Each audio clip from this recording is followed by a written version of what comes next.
Hello friends, स्वागत आहे तुमचं मेगाबिट एज्युकेशनच्या युट्यूब चॅनलवर. तर चला सेशनला सुरुवात करूया. 19 आणि 20 एप्रिलचे आपण काही इम्पॉर्टंट न्यूज घेऊया. ओके, चला फर्स्ट न्यूज. तर फर्स्ट न्यूज जी आहे, wrestler Sakshi Malik along with Vinesh Phogat आणि बजरंग पुनिया जे एक प्रोटेस्ट जो झाला होता, रेसलरचा प्रोटेस्ट झाला होता, त्याचे ते फेस आहे. ओके, कोण? साक्षी मलिक. तर त्या कुठे फीचर झालेल्या आहे? टाइम मॅगझिन 100च्या लिस्ट इयर, म्हणजे या वर्षीची जी लिस्ट आहे टाइम मॅगझिनची लिस्ट, त्यामध्ये त्या फीचर झालेल्या आहे. टोटल 51 वुमेन्स आहे जे शोकेसिंग द डायव्हर्स अचिव्हमेंट आणि त्यांचे कॉन्ट्रीब्युशन जे आहे. तर अशा 51 फिमेल लीडर्स जे आहे त्या टाइम लिस्ट मध्ये फीचर झालेल्या आहे. टोटल वेगळे वेगळे जे डोमेन्स मधून आहे, त्या not only for wrestling category, वेगळ्या वेगळ्या डोमेन्स मधून आहे. तर साक्षी जे आहे ते फर्स्ट इंडियन रेसलर आहे ज्यांचं नाव कशामध्ये आलेलं आहे? टाइम्स 100च्या लिस्ट मध्ये आलेलं आहे. अदर जे आहे जे फीचर झालेले आहे आधी जे टाइम 100च्या लिस्ट मध्ये जे फीचर झाले होते ते, त्याच्यामध्ये आणखी कोण कोण इंडियन, कोण कोण इन्क्लूड आहे? अदर इंडियन्स ते आहे actress Alia Bhatt, Indo British actor Dev Patel आणि मायक्रोसॉफ्टचे सीईओ सत्या नडेला. तर हे सगळे जे आहे इंडियाचे एवढे म्हणजे इंडियन्स जे टाइम मॅगझिन 100च्या लिस्ट मध्ये जे ऍड आहेत, म्हणजे जे सामील झालेले आहेत त्या लिस्ट मध्ये, ते आहे Sakshi Malik, Alia Bhatt, Indo British actor Dev Patel आणि मायक्रोसॉफ्टचे सीईओ सत्या नडेला. तर एवढे सगळे काय झालेले आहे? ऍड झालेले आहे. आणि सोबतच 51 वुमेन्स पण त्यामध्ये ऍड आहेत. नेक्स्ट बघूया न्यूज. नेक्स्ट जी न्यूज आहे, तर HPCS स्टेडियम हिमाचल प्रदेश मधलं, तिथे काय इन्स्टॉल करण्यात आलेलं आहे? Has installed new type of pitch. तर नवीन टाईपचं पिच तिथे इन्स्टॉल करण्यात आलेलं आहे. आणि ते काय आहे? Is the first of its kind जे अप्रूव्ह केलेलं आहे BCCI. ओके, ते काय आहे? The hybrid pitch installed by, कोणी इन्स्टॉल केलेलं आहे? Company called SIS grass.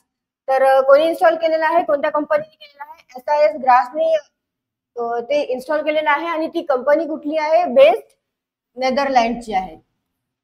SIS grass जी कंपनी आहे ती नेदरलँडची बेस्ड कंपनी आहे, नेदरलँड बेस्ड कंपनी आहे. तर ती जी टेक्नॉलॉजी आहे, जे हायब्रिड पिच जे आहे, त्यामुळे काय होणार आहे? काय प्रोव्हाइड करणार आहे ती टेक्नॉलॉजी? न्यू टेक्नॉलॉजी मोर ड्युरेबल राहणार आहे, ती कन्सिस्टन्स आणि हाय परफॉर्मन्स देणार आहे प्लेयर्सला प्लेइंग सरफेस फॉर इंटरनॅशनल आणि IPL मॅचेस करता. तर हे सगळं प्रोव्हाइड करणार आहे ती टेक्नॉलॉजी. जे पॉलिमर फायबर आहे ते काय ऍड करणार आहे? Natural turf inside cricket stadium. त्याने काय होईल? सरफेस मोर जास्त रेझिलियंट होईल आणि जे स्ट्रेस क्रिएट होतं त्या खेळाच्या वेळेस, जे स्ट्रेस क्रिएट होत असतं, त्याच्यासाठी ते मोर रेझिलियंट राहणार आहे, जास्त काळ टिकणार आहे ते स्टेडियम. पिच जे आहे ते जास्त काळ टिकेल आणि गॅरंटी अँड इव्हन बाउन्स. आणि काय राहणार? Is pressure on ground staff साठी प्रेशर राहणार नाही, इज प्रेशर राहणार आहे. तर हे सगळे त्याचे काय आहे, जे ते काय जे इन्स्टॉल करणार आहेत न्यू टेक्नॉलॉजी, त्याचे हे सगळे फीचर्स आहे.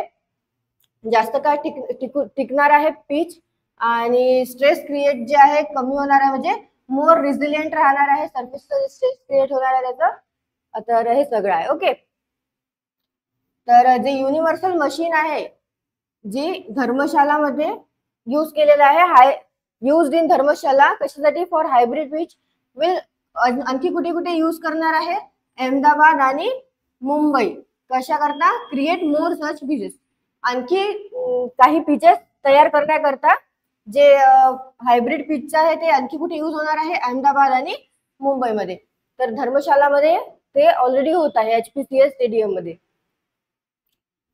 हायब्रिड पिच आहे, अप्रूव्ड फॉर, कशासाठी अप्रूव्ह केलेलं आहे? T20 आणि 50 over competition in UK and will also be used in, कुठे यूज होणार आहे, 4 days कंट्री चॅम्पियनशिप मॅचेस. या वर्षीचे जे या सीझन मध्ये जे काय होणार आहे, T20 50 ओव्हर कॉम्पिटिशन आणि 4 डे कंट्री चॅम्पियनशिप जी होणार आहे यावर्षी मॅच, तर त्यासाठी यूज होणार आहेत. तर नेक्स्ट न्यूज बघूया आता आपण. नेक्स्ट न्यूज जी आहे, जनरल मनोज पांडे जे आहे त्यांनी काय इनॉग्रेट केलेलं आहे, हायटेक IT लॅब इनॉग्रेट केलेली आहे. अकॅडमी ऑफ आर्म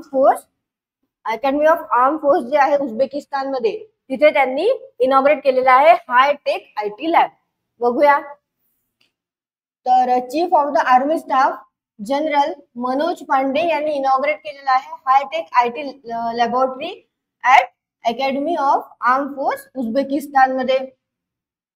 तर आणखी ही जी लॅब आहे ही कोणाच्या सपोर्ट मध्ये, कोणाच्या असिस्टन्स मध्ये करण्यात आलेली आहे, तिथे इनॉग्रेट म्हणजे इस्टॅब्लिश कोणामुळे झालेली आहे, तर इंडियन असिस्टंट मुळे, म्हणजे इंडियाच्या सपोर्ट मुळे ती जी आहे इस्टॅब्लिश झालेली आहे तिथे IT लॅब. ओके. आणि जे जनरल पांडे जे होते ते 4 दिवसाच्या व्हिजिटवर होते उझबेकिस्तानच्या. तर त्या काळामध्ये त्यांनी तिथे इनॉग्रेशन केलेलं आहे हायटेक IT लॅबचं उझबेकिस्तानमध्ये. तर उझबेकिस्तान बद्दल बघूया. कॅपिटल काय आहे, ताशकेंट कॅपिटल आहे. प्रेसिडेंट शावकत मिर्झियोयेव आहे. प्राईम मिनिस्टर कोण आहे, अब्दुल्ला अरिपोव. आणि करन्सी आहे उझबेक सम. उझबेक सम ही उझबेकिस्तानची करन्सी आहे. तर हे झालं IT लॅब बद्दल जी केलेली आहे इनॉग्रेट उझबेकिस्तान मध्ये. कोणी केलेली आहे, जनरल मनोज पांडे यांनी केलेली आहे. नेक्स्ट बघूया आता. नेक्स्ट जी न्यूज आहे, इंडियाला काय मिळालेले आहे, मेडल्स मिळालेले आहे. बघूया कोणते मेडल्स मिळालेले आहे. जे इंडियन टीम आहे त्यांनी किती, 2 सिल्वर आणि 2 ब्रॉन्झ असे मेडल्स त्यांना मिळालेले आहे in 13th European girls mathematical Olympiad मध्ये. जे 2024 मध्ये 13th European girls mathematical Olympiad जे झालेली आहे त्यामध्ये इंडिया टीमला किती मिळाले, 2 सिल्वर आणि 2 ब्रॉन्झ मेडल हे मिळालेले आहे. तर गुरगावची गुंजन अग्रवाल आणि तिरुवनंतपुरमची संजना पिलो चाको यांना काय मिळालेले आहे, मिळालं आहे सिल्वर मेडल मिळालेलं आहे. आणि जे हिसारची लॅरिसा आहे आणि पुणेची सई पाटील आहे तिला ब्रॉन्झ मेडल हे प्रदान करण्यात आलेलं आहे. कशासाठी, 13th जे युरोपियन गर्ल्स मॅथमॅटिकल ऑलिम्पिड झालं त्यामध्ये. आणि हे काय आहे, 2015 मध्ये काय झालेलं होतं, इंडियाज डेब्यू म्हणजे 2015 मध्ये जे आहे डेब्यू झालेलं होतं इंडियाज डेब्यू इन 2015. आणि त्यानंतर जे हे अचीवमेंट आहे, ऑल 4 कंटेस्टंट्सला जे मेडल्स मिळालेले आहे हे यांचं दुसरं इन्स्टन्स आहे. म्हणजे आधी पण मिळालेले आहे आणि हे जे आहे सेकंड टाइम आहे जे ऑल 4 कंटेस्टंट्सला मेडल मिळालेले आहे. तर जी टीम आहे ती लीड बाय, कोण लीडर आहे त्यांचे, साहिल मस्कर जे आहे ते लीड करतात. डेप्युटी लीडर आदिती मुतकोड आहे. आणि ऑब्झर्वर कोण होते, अनन्या रानडे हे ऑब्झर्वर होते. आणि कुठले आहे ते सगळे, फ्रॉम चेन्नई मॅथमॅटिकल इन्स्टिट्यूट मधले सगळे आहेत. ओके. तर 2 सिल्वर आणि 2 ब्रॉन्झ मेडल मिळवलेले आहे इंडियन टीमनी. कशामध्ये, मॅथमॅटिकल ऑलिम्पिड जी झाली युरोपियन गर्ल्सची, म्हणजे युरोपियन गर्ल्स मॅथमॅटिकल ऑलिम्पिड जी झाली त्यामध्ये मिळालेली आहे.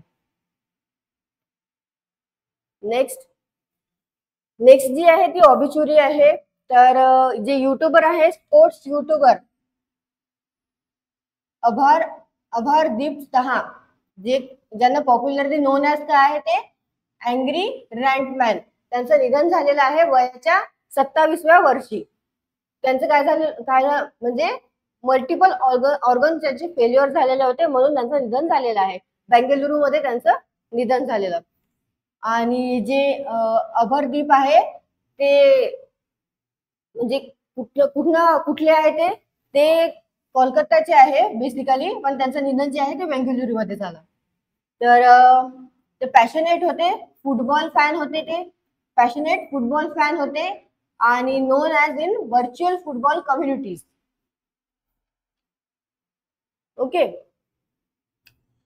सोशल मीडिया सेन्सेशन होते ते युट्यूबर, पॉप्युलरली नोन ॲज काय म्हटलं जायचं त्यांना, अँग्री रँटमॅन. आणि ते सोशल मीडियाचे सेन्सेशन होते, युट्यूबर होते. त्यांच्या व्हेरियस व्हिडिओजमध्ये म्हणजे बऱ्याचशा व्हिडिओमध्ये त्यांनी असं म्हटलं आहे की त्यांनी ते बोलत होते त्या बऱ्याचशा व्हिडिओमध्ये त्यांच्या फुटबॉल, क्रिकेट आणि सिनेमाबद्दल आणि काय देत होते ते रिव्ह्यूज देत होते. त्यांचे किती फॉलोवर्स आहे, मोर दॅन 120K फॉलोवर्स आहे इंस्टाग्रामवर आणि 428K सबस्क्रायबर्स आहे युट्यूबवर. आणि जे काय ते ओल्ड स्कूल युट्यूबर, त्यांनी कंटेंट कधी चालू केलं होतं, जे कंटेंट क्रिएशन कधी चालू केलं होतं त्यांनी 2017 मध्ये त्यांनी युट्यूबवर त्यांचं कंटेंट क्रिएशन जे आहे ते चालू केलेलं होतं. ओके, तर ही झाली न्यूज. ज्यांचं काय झालेलं आहे, निधन झालेलं आहे. 27 वर्षाचे होते ते, अभरदीप साहा युट्यूबर होते. नेक्स्ट आहे न्यूज. क्लीन मॅक्सनी टीम अप केलेला आहे ऍपल सोबत. कशा करता, to drive renewable energy adoption इंडियामध्ये. तर ही जी मूव्ह आहे, in a move toward sustainable energy जे प्रॅक्टिसेस आहे, Clean Max leading renewable energy company आहे ती, त्यांनी अनाऊन्स केलेलं आहे partnership with tech giant Apple सोबत. तर क्लीन मॅक्सचं पार्टनरशिप झालेलं आहे ऍपल सोबत. तर या कोलॅबोरेशनचा एम काय आहे, यांचा एम आहे की जे रिन्युएबल एनर्जी जे सोर्सेस आहे, सोल्युशन्स आहे अक्रॉस इंडियामध्ये काय करणे, ऍक्सेलरेट करणे आणि त्यांना अडॉप्शन करणे रिन्युएबल एनर्जीचे सोल्युशन त्यांना ऍक्सेलरेट करणे अक्रॉस इंडियामध्ये. या पार्टनरशिप मध्ये जे आहे ते क्लीन मॅक्सनी काय केलेलं आहे, सक्सेसफुली इन्स्टॉल केलेलं आहे 14.4 मेगावॅटचं रूफटॉप सोलर इन्स्टॉलेशन स्पॅनिंग, जे काय 6 इंडस्ट्रियल साइट्सवर आहे अक्रॉस द नेशन मध्ये. आपल्या ज्या नेशन मध्ये आहे 6 इंडस्ट्रियल साइट्सवर ते काय झालेलं आहे, इन्स्टॉल झालेलं आहे. टोटल 14.4 मेगावॅटचे काय आहे, रूफटॉप सोलर इन्स्टॉलेशन.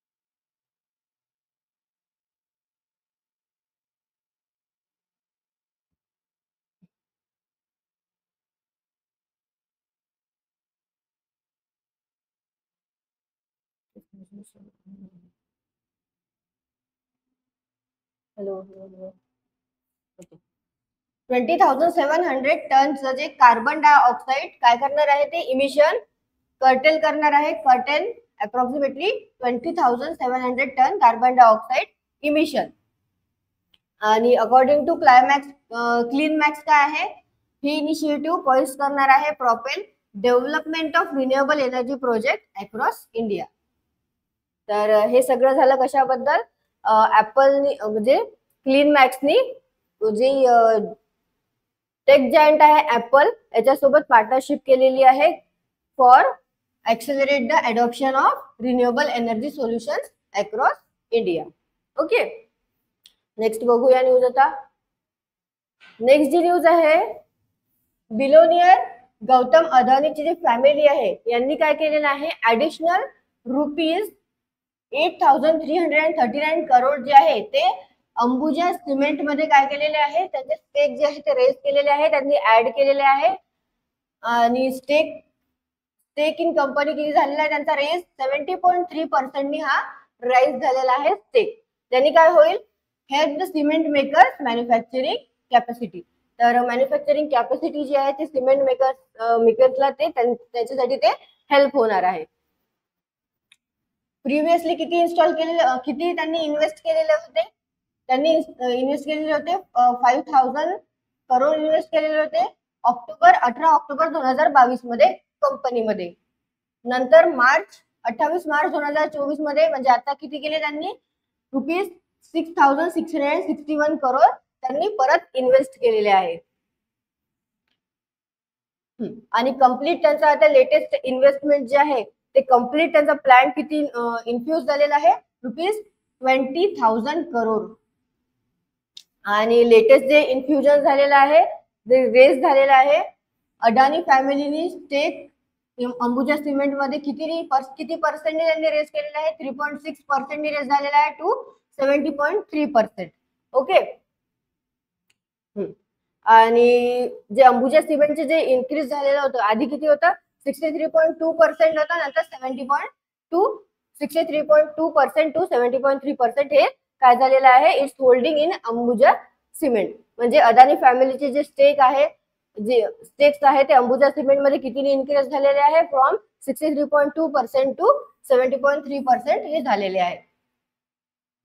ते काय करणार आहे? त्यांनी काय होणार आहे? हेल्प होणार आहे Ambuja accelerate its growth ambition to almost double its existing capacity to 140 million tonne per annum 2028 from 76.1 million tonne as of December 31. Okay. 2022 मध्ये जे आहे अदानी ग्रुप जी एंटर झालेली होती सिमेंट सेक्टर मध्ये, 2022 मध्ये ती एंटर झाली होती सिमेंट सेक्टर मध्ये. आणि त्यांनी किती म्हणजे डील झालेलं होतं त्यामध्ये? किती डील मध्ये झालेलं होतं? 10.5 बिलियन US जे डील झालेली होती to buy Ambuja and ACC for Swiss giant Holcim. तर 10.5 बिलियन US ची त्यांची डील झालेली होती बाय करण्यासाठी अंबुजा आणि ACC अडानी ग्रुपची. ओके. तर ही झाली न्यूज. काय अदानी फॅमिलीनी काय केलेलं आहे? परत यावर्षी मार्च मध्ये इन्व्हेस्ट केलेले आहे अंबुजा सिमेंट मध्ये किती? 8,000. तर मार्च मध्ये त्यांनी किती केले? 6,661 करोड जे आहे ते त्यांनी केले आहे इन्व्हेस्ट. ओके. आणि टोटल जे आहे ते 8,339 असे करोड त्यांनी अंबुजा सिमेंट मध्ये इन्व्हेस्ट केलेले आहे ऍडिशनल. नेक्स्ट बघूया. नेक्स्ट जी न्यूज आहे जी इंडिजिनियस क्रूज मिसाईल आहे. तर DRDOने काय केलेलं आहे? DRDOने म्हणजे डिफेन्स रिसर्च अँड डेव्हलपमेंट ऑर्गनायझेशननी सक्सेसफुल फ्लाइट टेस्ट केलेली आहे ऑफ इंडिजिनियस टेक्नॉलॉजी क्रूज मिसाईलची. सक्सेसफुली फ्लाइट टेस्ट केलेली आहे DRDOने. ITCM म्हणजे काय आहे? इंडिजिनियस टेक्नॉलॉजी क्रूज मिसाईल जी आहे ती काय आहे? Long range subsonic cruise missile आहे जी powered by indigenous propulsion system आहे. इक्विप्ड बाय काय आहे? ती इक्विप्ड विथ कशाशी? आणखी काय काय इक्विप्ड आहे त्याच्यामध्ये? ऍडव्हान्स एव्हिओनिक्स आणि सॉफ्टवेअर. ते काय होईल? To ensure better and reliable performance. त्या सॉफ्टवेअर आणि जे ऍडव्हान्स एव्हिओनिक्स मुळे काय होईल? जे त्याच्यामध्ये इक्विप केलेले आहे त्यामुळे काय होईल? बेटर आणि रिलायबल परफॉर्मन्स देईल ती मिसाईल. डेव्हलप बाय कोणी डेव्हलप केलेली आहे missile? Bengaluru based DRDO laboratory aeronautical development establishment. आणि कोणाच्या कॉन्ट्रीब्युशन सोबत? विथ कॉन्ट्रीब्युशन जे इंडियाचे जेवढे पण इंडियन इंडस्ट्रीज आणि जे लॅबोरेटरीज आहे अदर लॅबोरेटरीज त्यांच्यासोबत त्यांनी ते डेव्हलप केलेली आहे मिसाईल. तर आणखी जी टेस्ट रेंज आहे ते तर कुठे कंडक्ट करण्यात आली ती टेस्ट? ती करण्यात आली Chandipur off the coast of Odisha. इथे ती टेस्ट रेंज जी आहे टेस्ट रन करण्यात आलेला, कंडक्ट करण्यात आलेला.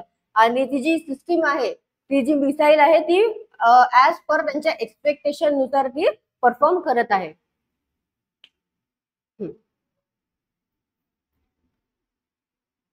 आणि जी फ्लाइट ऑफ जो मिसाईल आहे ते आणखी कोण मॉनिटर करणार आहे? मॉनिटर पूर्ण करण्यात येणार आहे from Su-30 MKI aircraft by the Indian air force.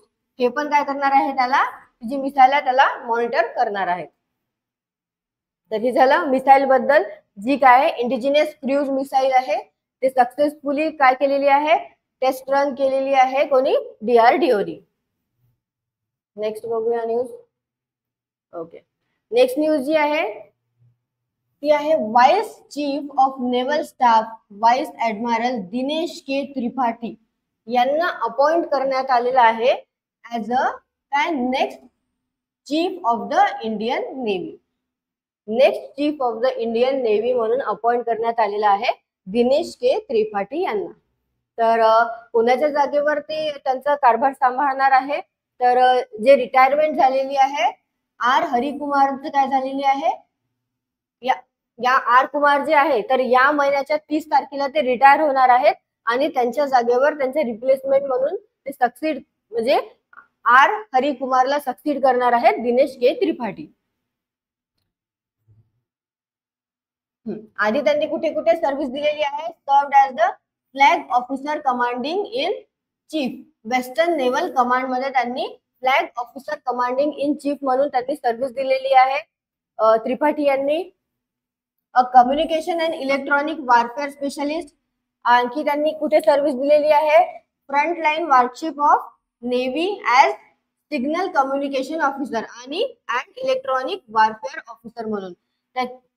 नंतर आणखी कुठे केलेली आहे त्यांनी service? As the executive officer and principal warfare officer of guided missile destroyer INS Mumbai. तर ह्या त्यांच्या आधीच्या सर्व्हिस आहे. त्यांनी आधी कुठे कुठे सर्व्हिस दिलेली आहे, आधी कुठे कुठे काम केलेलं आहे त्यांनी ते. तर ते काय होते की कमांडेड त्यांनी आणखी कोणत्या कोणत्या शिप्सवर त्यांचा कमांड होता आणखी कमांड केलेला आहे त्यांनी? इंडियन नेव्हल शिप विनाश, किर्च आणि त्रिशूल. तर यांच्या हे जे शिप्स आहे यांच्यावर काय होता त्यांचा कमांड होता. व्हाईस ऍडमिरल त्रिपाठी जे आहे इज द रेसिपिएंट, म्हणजे त्यांना काय कोणत्या कोणत्या अवॉर्ड मिळालेले आहे? अति विशिष्ट सेवा मेडल त्यांना मिळालेला आहे आणि नौसेना मेडल मिळालेला आहे फॉर त्यांच्या डिवोशन टू ड्युटी. त्यांच्या ड्युटीचे डिवोशन म्हणजे त्यांनी ड्युटीला इतकं डिवोशन दिलेलं आहे त्यासाठी त्यांना हे जे मेडल्स आहे ते मिळालेले आहे. अति विशिष्ट सेवा मेडल आणखी नौसेना मेडल त्यांना प्रदान करण्यात आलेलं आहे. तर हे झालं दिनेश त्रिपाठी बद्दल, ज्यांना काय अपॉइंट करण्यात आलेलं आहे as a next chief of the Indian navy बनवण्यात आलेला आहे, अपॉइंट करण्यात आलेला आहे. नेक्स्ट न्यूज आहे जे बेंगलुरूचं केम्पेगौडा इंटरनॅशनल एअरपोर्ट आहे BLR एअरपोर्ट. तर काय झालेलं आहे ना, त्यांना एक 2024 sky tracks world airport award म्हणून एक टायटल मिळालेलं आहे. तर ते टायटल काय आहे? Best regional airport in India and south Asia असं त्यांना टायटल मिळालेलं आहे. कोणाला? बेंगलुरूचं जे केम्पेगौडा इंटरनॅशनल एअरपोर्ट आहे त्याला best regional airport in India and south Asia असं टायटल देण्यात आलेलं आहे. तर जे BLR एअरपोर्ट जे टर्मिनल 2 आहे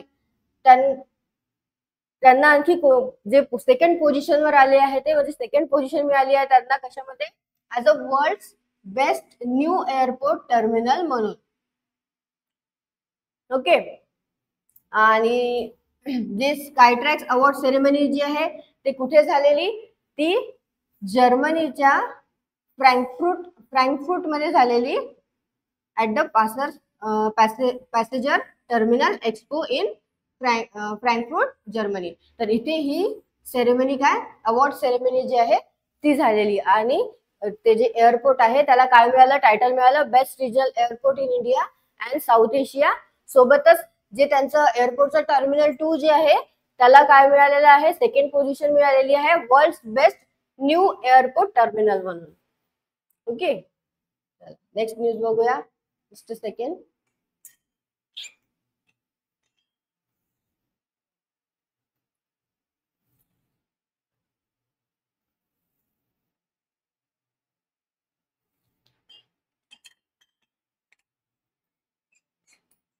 ओके. आता नेक्स्ट न्यूज काय आहे? श्रीलंकाने लॉन्च केलेलं आहे न्यू ऑनलाईन विजा अप्लिकेशन सिस्टीम.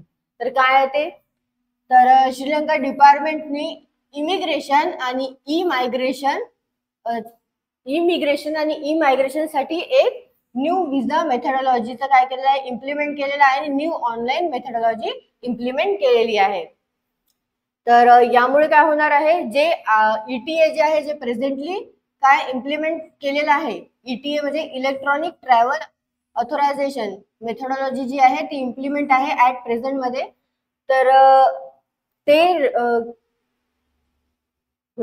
तर ते काय होणार आहे आता? GBS टेक्नॉलॉजी सर्व्हिस आणि IVS global institute to implement e visa system. Okay. आणि जे ऑनलाईन मेथडॉलॉजी आहे to be introduced in ETA electronic travel methodology implement at present. तर आता काय होणार आहे, ई विजा सिस्टीम होणार आहे.